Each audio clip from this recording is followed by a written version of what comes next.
Hi, my name is Michael D'Estasio, the founder of Valor Advisors. Today we're going to talk about common mistakes that firefighters, paramedics, and police officers make managing their investments. Before I begin, make sure to like the video and subscribe to our channel to help us reach more first responders. I want to start this out by saying, know that we all make mistakes and that's okay, right? Learn from it and grow. I've made plenty of mistakes in life, and they have been valuable lessons to me to become a better person. The mistake of buying an investment a friend recommends. So this is a very common mistake that I hear a lot of first responders talk about. And the conversation usually starts off something like this. You're just talking with a friend. They say, hey, I bought this awesome investment and it's been great.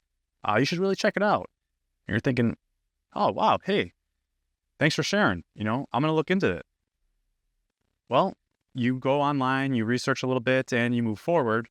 Well, a few years later, this is what I normally hear. The conversation is usually going something like this. I heard some coworkers were putting some money into a great investment. I looked into it online and people were talking about it. And it just felt like a really great idea. The ups were great, but man, the downs were horrendous and caused me a lot of stress. That's what this conversation normally looks like when I'm talking with potential clients and my first responders. So here are some questions to ask before you buy a friend's recommendation. And I get it. We all want to listen to our friends. We trust them. Okay. But you need to ask yourself, does this fit your investment goals? Right? Is this the best choice for you? Also, how will this address your unique needs in the short term and long term? Right? Your friend might be at a really different point in their financial life or have different risk tolerance, might be nearing retirement or really young, right? Those all have different needs and goals associated with them. And you need to make sure that your investments align with your goals and your needs. Another thing to look out for is, was the historical performance reviewed? What are your future return expectations? That could all look very different for all the different types of investments out there. Next is, how does this impact your current asset allocation? Is this a stock-based fund? Is it real estate, bonds, right? If you move forward, does that make you heavier in international equities or emerging markets or corporate bonds, right? All these different things need to be known before making this decision. Also, how many sources did you review? Were these sources reputable? Did the article highlight all the risks or only the pros? Those are all things we need to be mindful of when approaching investment decisions. So here's a common sense way to look at buying an investment a friend recommends. And I hope this helps you. So let me walk through this, okay? So look at it from this perspective, right? Put yourselves in the shoes. You're talking with your coworker, they recommend taking a prescription drug because it's really helping them with their back pain or they're feeling better, right? But we know they aren't a doctor or they're not a pharmacist. Would you still follow that recommendation?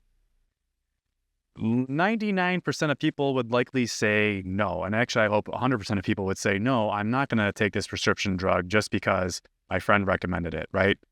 Your friend talked to a really qualified professional. This is the best outcome for their healthcare and their needs, right? You should take that same mindset and mentality to your money and your investments. Mistake of trying to avoid the next crash.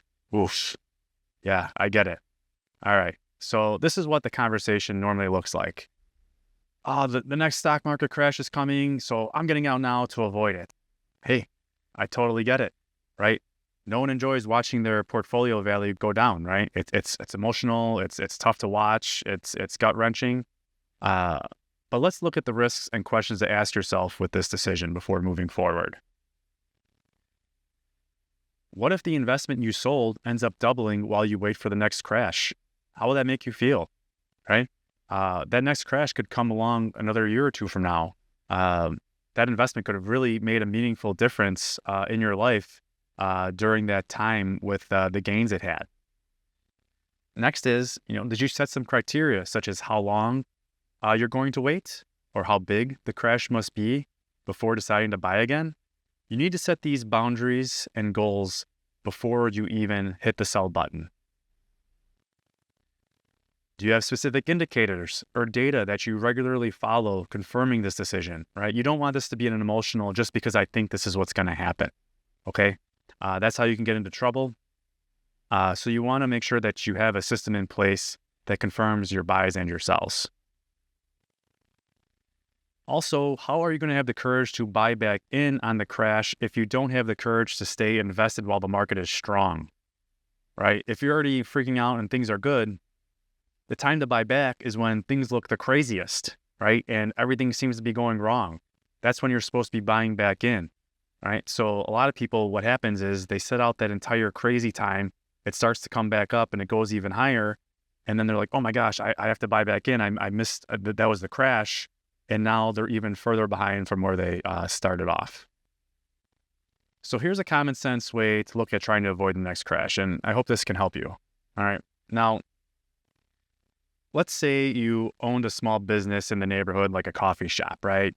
You serve some coffee and teas and some bagels to your customers and your friends, right? Everybody that you know in the neighborhood.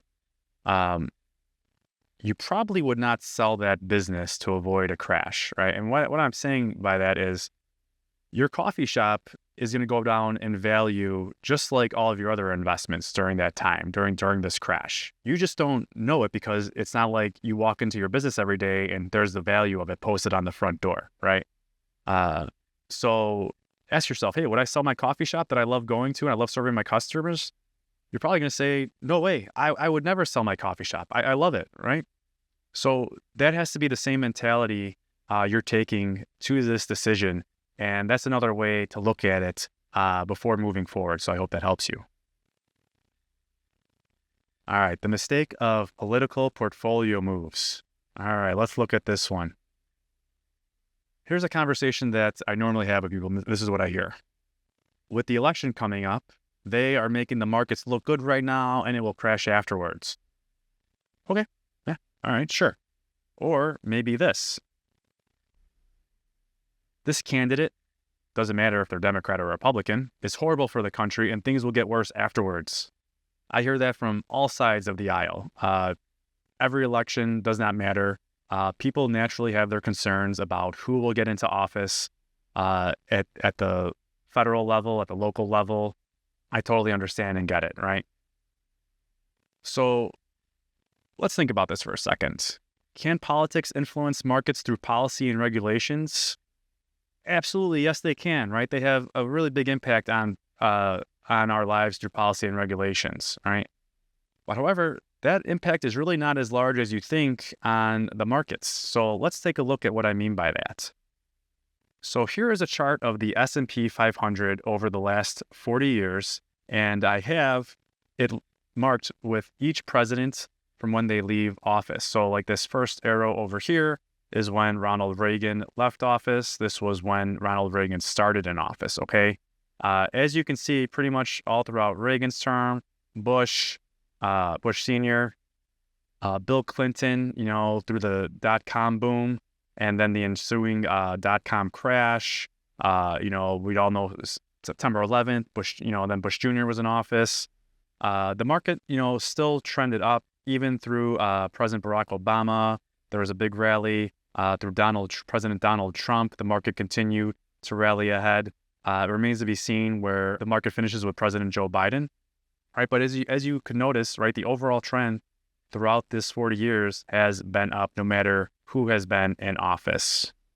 So here's some perspectives on political portfolio moves, and I hope this helps you before making a decision.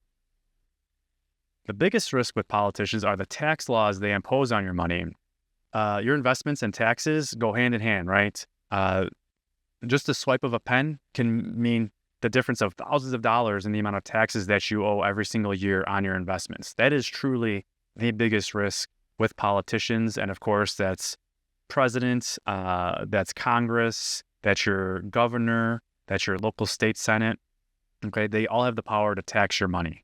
Also, I wouldn't give politicians that much credit for managing the economy, because if they were really so great at it, wouldn't we all be in much better financial positions, multimillionaires?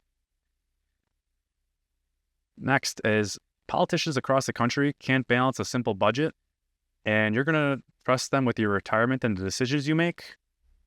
Doesn't sound like that's in your best interest. Lastly it's legal for politicians to trade on inside information, making them millionaires, but it's illegal for you. So when is the last time your congressperson called you with a hot stock tip? I know I have never gotten one of those phone calls. I hope I never do. Wouldn't want the information anyway. Okay.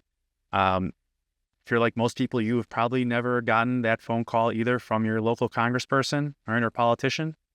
So keep that in mind when thinking about what to do with your portfolio based on political reasoning. Now for a summary. Having an investment plan in place will allow you to grow your money in a way that aligns with your goals, and it'll help you avoid these common mistakes, which can potentially mean thousands and thousands of dollars that you do not have as a result of making these mistakes. If you'd like to learn more about how Valor Advisors can help you set up a custom investment plan, reach out by visiting our website, valoradvisors.com. You can email me directly, michael@valoradvisors.com. I really hope you found this information helpful and informative.